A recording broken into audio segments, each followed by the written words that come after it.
If the emails that you send to your subscribers are only focused on generating revenue, you're leaving a lot of long-term profit on the table. Today, we're going to break down a marketing strategy that most e-commerce brands overlook, and yet it quietly increases your revenue, your retention, and your brand equity over time. My name's Jack Shaw, and I'm the founder of Surefire Media, and we work with e-commerce brands who want more than just revenue from their subscribers. They want attention that lasts. Everybody knows that attention is now the most valuable currency on the internet these days, and yet it becomes harder and harder each year to earn it. Let's get into some of the exact flows that we use for our clients to make sure that the emails that we send don't just build trust and get opens, but actually convert as well. All right, so we've got the trusty whiteboard back with us today, and I'm going to start, before we just jump into the flows, I'm going to actually talk about a very well-known consumer psychology thing, or human psychology thing, that makes this actually important.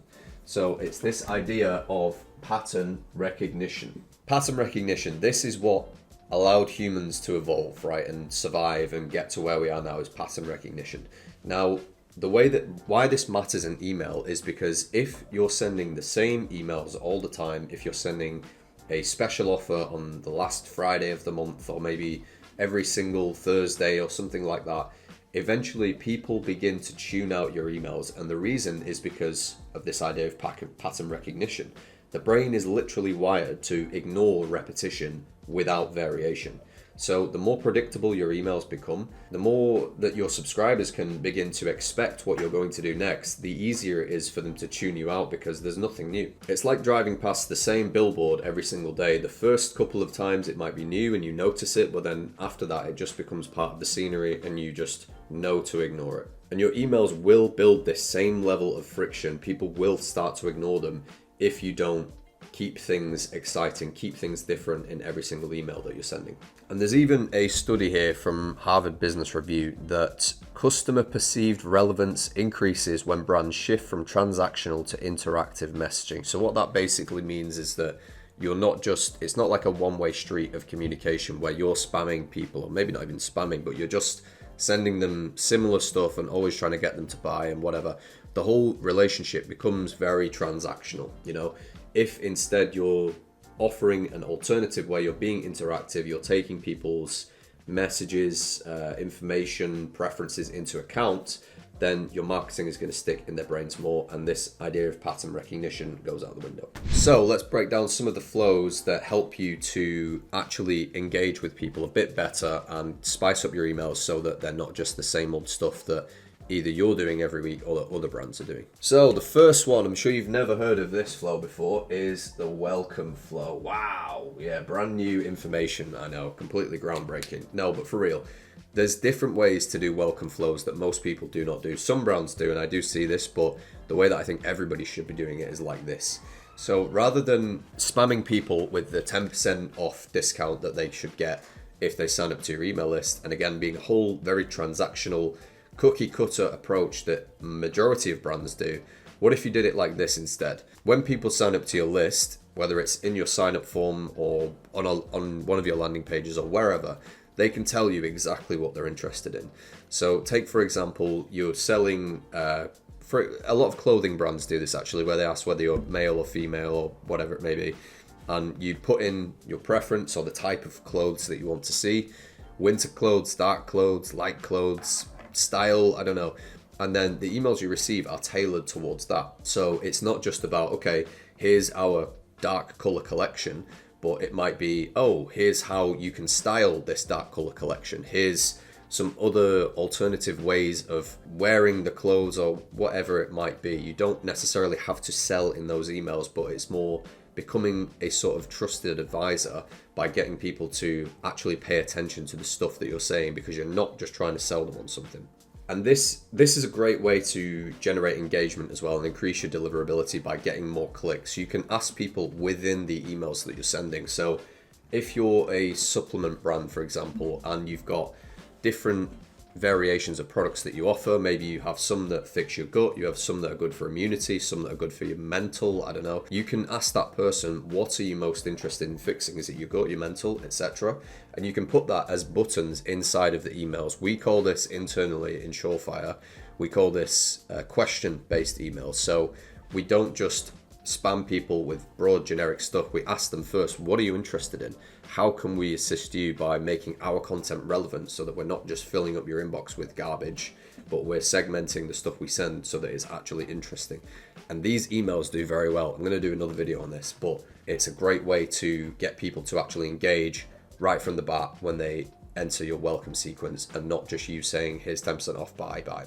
Number 2, very overlooked, and you've probably heard of this before, but again, most people don't do it because they just can't be bothered, or they think that it's not worth it. But I'm telling you that if you look at your email list, or maybe you might need a third-party data tool for this, but if you look at the majority of your customer base, these people, the VIPs, will be probably making up a very large percentage of your revenue, maybe 60, 70, maybe even 80% in some cases. I've personally seen this, and they make up maybe 20% of your total audience. It's insane. So what do? How can you make these people's journey different? Well, first of all, they should be getting the red carpet rolled out for them as soon as they reach that VIP status. So once they've crossed a benchmark or threshold of what you consider to be VIP, maybe it's $500, maybe it's 3 orders, whatever it could be, I don't know, it's up to you.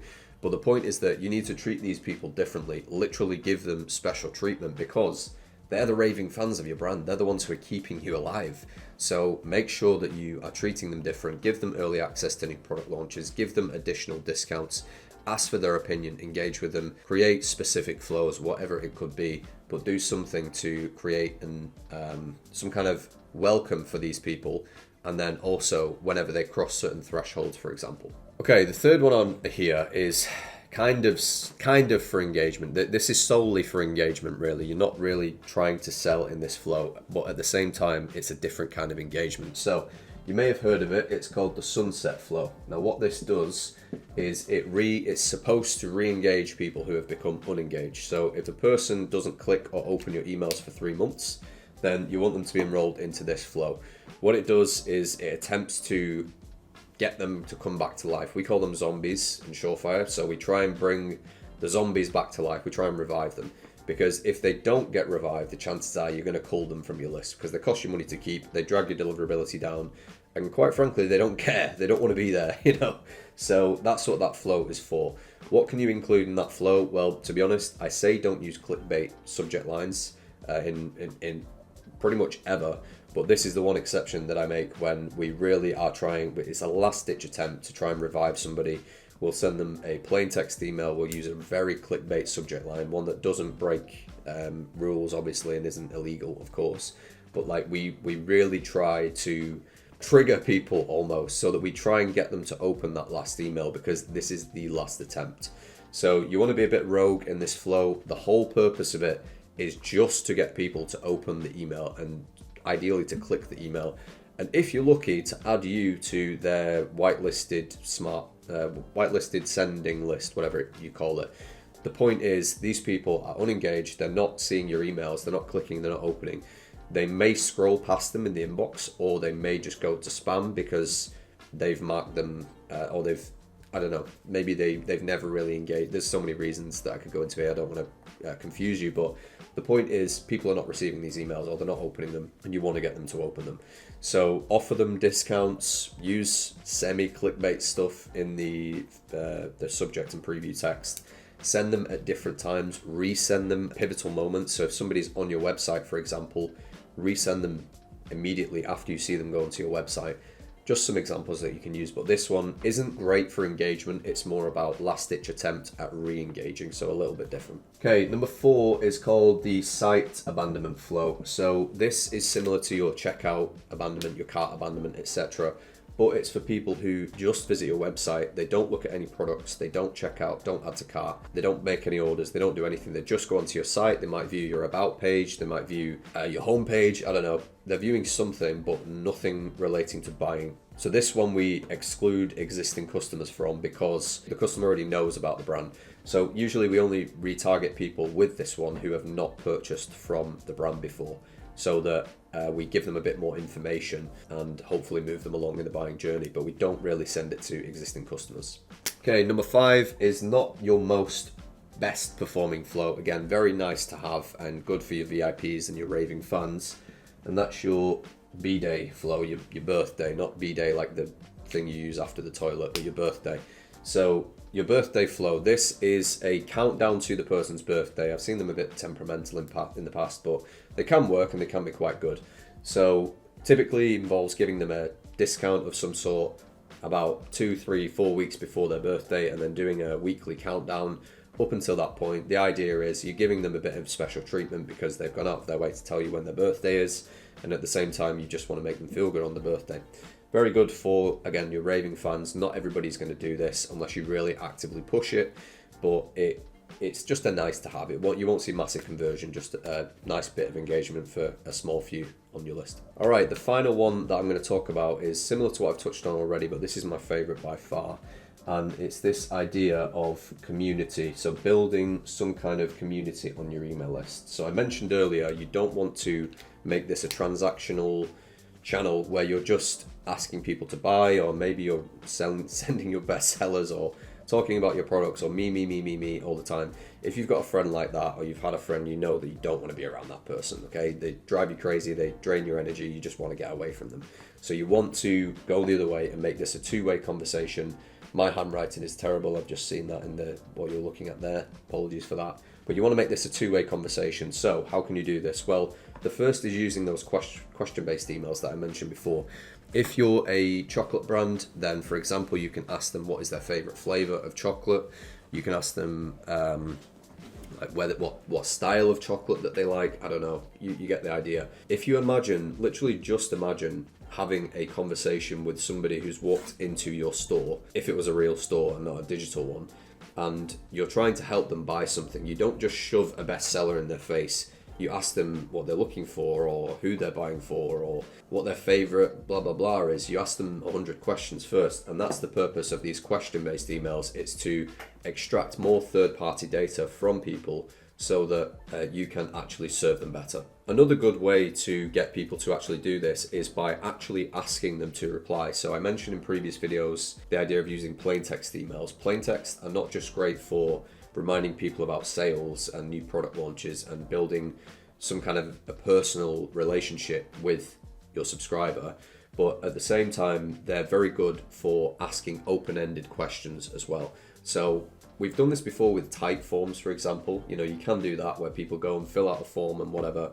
What I've found is better, in fact, is to focus on this aspect of building a community by asking people for feedback. So let's say you've just released a product, customers have started using it. Why not ask them? Why not get them to literally just reply to the email, make it super straightforward so that they reply to your email. It's good for you in multiple ways. The first is it will boost your deliverability.